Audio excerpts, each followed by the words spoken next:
मोदी जी फंसे हुए हैं उत्तर प्रदेश और मणिपुर के चुनाव में। हमारे उड्डयन मंत्री फंसे हुए हैं भारतीय जनता पार्टी की सदस्यता के अभियान में। हमारा विदेश मंत्रालय फंसा हुआ है विरोधाभासी एडवाइजरी जारी करके गाल बजाने में। और हमारे बच्चे फंसे हुए हैं ऐसी दर्दनाक परिस्थिति में यूक्रेन में। और बहुत शोर सुना होगा आप सब लोगों को, घर वापसी, घर वापसी, घर वापसी। संघी, भाजपाई और मैं तो कहूंगी मोदी भक्त सारे बहुत शोर मचाते हैं घर वापसी के बारे में। और आज सबसे ज्यादा जरूरी जब हमारे देश के विद्यार्थियों, हमारे देश के बच्चों, भारत मां के बच्चों की घर वापसी है, तो मुंह में दही जम गया है, सन्नाटा पसर गया है। अब घर वापसी का शोर नहीं मचेगा।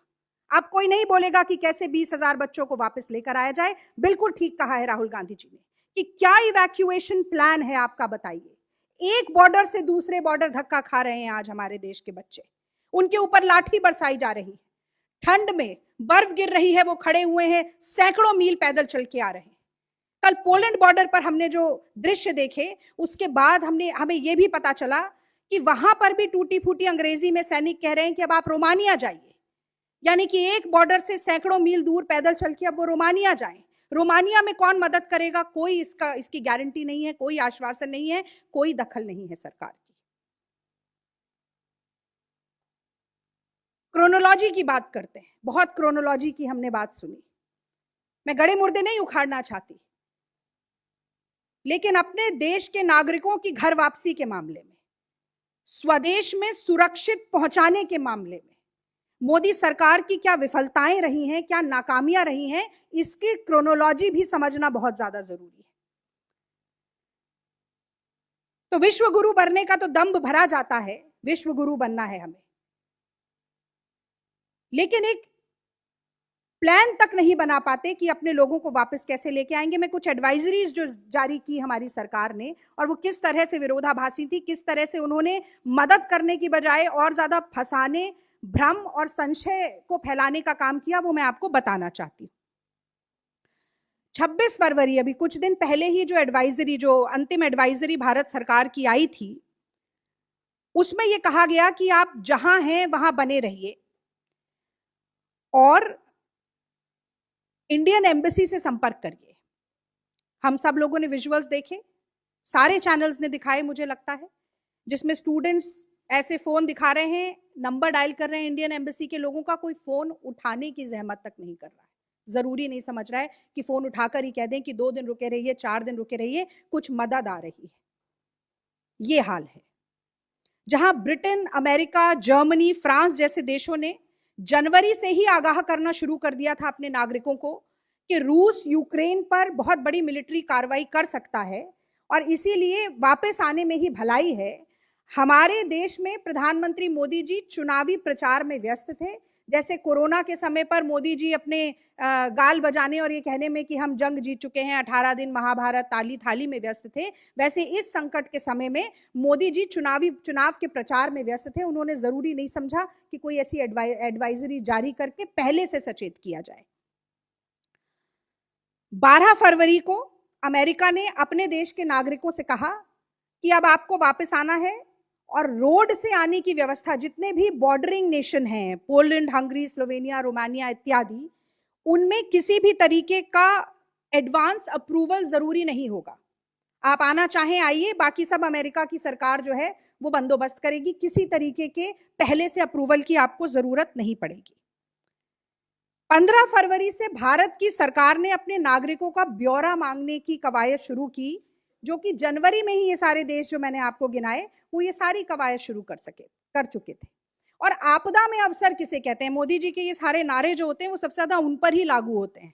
तो आपदा में अवसर किसे कहते हैं, ये भी मोदी सरकार ने करके दिखाया। एक अर्पित कटियार नाम का एक स्टूडेंट जो वहां फंसा हुआ है, उसने भारत सरकार की एडवाइजरी पर जवाबी पत्र लिखकर ये कहा कि हमसे ये कहा जा रहा है कि जो 25,000 रुपए की टिकट थी वो अब आप 70,000, 65,000 रुपए में खरीद कर आइए, अगर इंडियन एयरलाइंस की फ्लाइट से आपको वापस लौटना है। आपदा में अवसर का इससे बड़ा प्रमाण क्या होगा?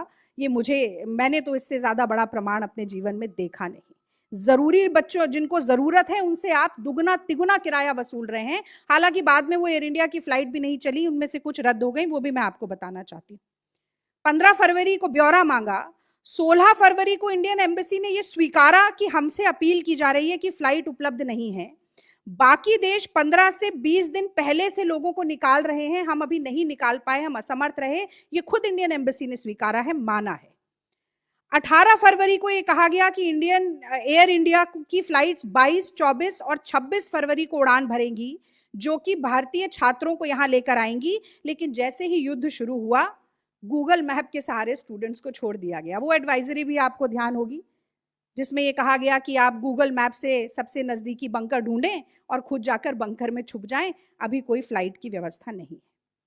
मैं कहती हूं तो जो 200-400 छात्र देश में आ रहे हैं, बहुत अच्छी बात है, लेकिन उस पर अपनी पीठ थपथपाने, गाल बजाने और श्रेय बटोरने के बजाय जो 17, 18, 19 हजार छात्र फंसे हुए हैं, उनको कैसे वापस लाया जाए, इस पर मुस्तैदी से कार्रवाई करना पहली प्राथमिकता होनी चाहिए।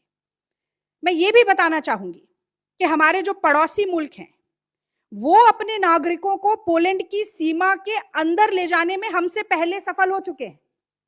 हम नहीं हो पाए हैं अभी तक। हमारे छात्र इधर से उधर भटक रहे हैं, लेकिन हमारे पड़ोसी देश पोलैंड में ले जा चुके हैं। तो भारत सरकार की इससे बड़ी कूटनीतिक असफलता भी कोई नहीं होगी। आप चाहे मोदी जी 56 इंच का सीना फुलाएं, चाहे लाल आंखें दिखाएं, चाहे विश्व गुरु बनने का दंभ भरें, लेकिन सबसे जरूरी जो काम है, जो सरकार की पहली जिम्मेदारी है कि विदेश में फंसे हुए नागरिकों को वापस लाना, उसमें आप पूरी तरीके से असफल हुए हैं। ये बात मैं पुरजोर तरीके से कहना चाहती हूं। आज एक बात मुझे लगता है भावना के स्तर पर भी जरूर कहनी चाहिए। हम में से जितने लोग यहाँ पर बैठे हैं या जितने लोग मुझे सुन रहे हैं, हमारे भी बच्चे हैं, मैं भी माँ हूं, मेरा बेटा भी स्कूल जाता है। स्कूल कॉलेज में पढ़ने वाला कोई भी छात्रा हमारा बच्चा अगर 10 मिनट, 15 मिनट, 20 मिनट भी देरी से आता है तो हम घबरा जाते हैं। हमें लगता है क्या हुआ, कोई दुर्घटना तो नहीं घट गई, क्या हो गया, 10-15 मिनट की देरी भी कैसे हो गई। और आज उन माँ बाप के बारे में तो सोचिए मोदी जी, जो ऐसे आपके आगे अपना दामन फैला के भीख मांग रहे हैं कि हमारी मदद की जाए, हमारे बच्चे फंसे हुए हैं।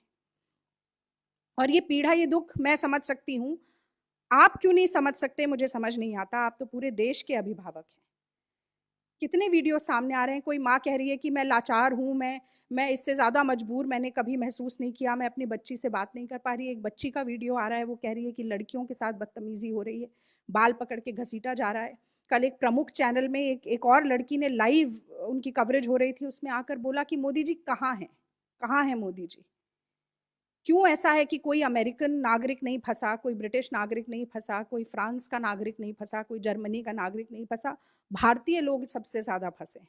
और क्यों ऐसा है कि भारतीय बच्चों के साथ इतनी बदतमीजी, इतनी बदसलूकी हो रही है। राजनीति करने के बहुत सारे मौके होंगे, चुनाव जीतने हारने के भी बहुत सारे मौके होंगे, लेकिन अगर इन बच्चों को कुछ हो जाता है, इनकी जान चली जाती है, तो वो वापस नहीं आएगी। तो मैं कांग्रेस पार्टी की तरफ से ये अपील करना चाहती हूँ मोदी जी से, मोदी जी की सरकार से, विदेश मंत्रालय से, इंडियन एम्बेसी से, कि सबसे पहले तो जो इवैक्यूएशन प्लान है वो कृपया करके आप सार्वजनिक मंच पर लाएं, उसे साझा करें, क्योंकि उसे देखकर, उसे पढ़कर, उसे सुनकर एक भरोसा जागेगा। जो माँ बाप घबराए हैं, जो बच्चे घबराए हैं, उन्हें पता चलेगा। और दूसरी बात सबसे महत्वपूर्ण, कि तुरंत त्वरित कार्रवाई करके सुरक्षित घर वापसी, स्वदेश में लाने का काम किया जाए। आज मुझे लगता है यही मुद्दा सबसे महत्वपूर्ण है। जान है तो जहान है। और जैसा कि प्रियंका जी ने कहा, प्रियंका गांधी जी ने, कि आप भगवान भरोसे मत छोड़िए इन बच्चों को, भगवान के लिए इन्हें बचाने का काम करिए, क्योंकि भगवान भी उसी की मदद करता है जो अपनी मदद खुद करने का दम रखता है।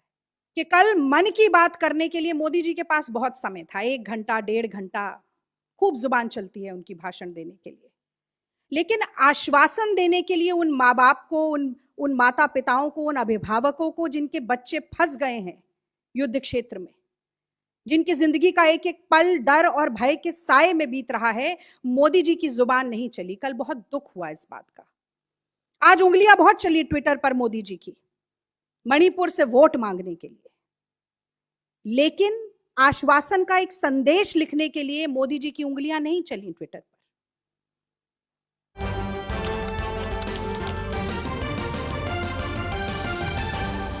आपकी आवाज